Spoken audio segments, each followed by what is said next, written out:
Þetta gekk illa, fæðingin. Já, við vorum bara lélegir fyrir hálfleik, það er ekkert flóknar það. Við vorum ekki að spila okkar leik. Vantaði alla Vílabarði vildu spila hópbolta og reyndum en það vantaði allt annað heldur en já, hvað? Ég veit það ekki. Það var lítið að gerast í fyrir hálfleik. Við vorum andlausir, þeir áttu alla seinni bolta.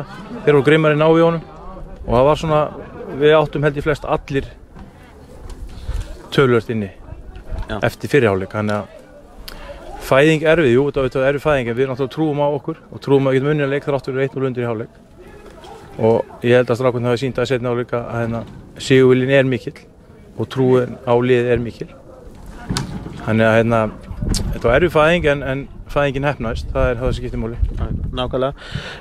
Maður sýndist vörnin vera svona svolítið brothætt í leiknum eins og hefur kannski verið undanfarið pínu. Já, ég vil kannski ekki segja vörnin ef þú meinar þannig að sé aftasta varnarlínan sé brothætt þá vil ég nú meina að allt liðið ber ábyrgð á varnarleik og öftustu fjórir stóðu svo ágætlega. Það geta allir spila betur sérstaklega eins og í fyrri hálfleik en ég get ekki sagt að það sé endilega 1, 2, 3 og 4 leikmenn sem er ekki skilja varnarlínu. Ef við erum að klikka á því þá er það allt liðið. Bara svona að lokum, ætlarðu að fylgjast með HM? Hverjir vinna? Já, ég ætla að fylgjast með HM eins og sjálfsagt flestir.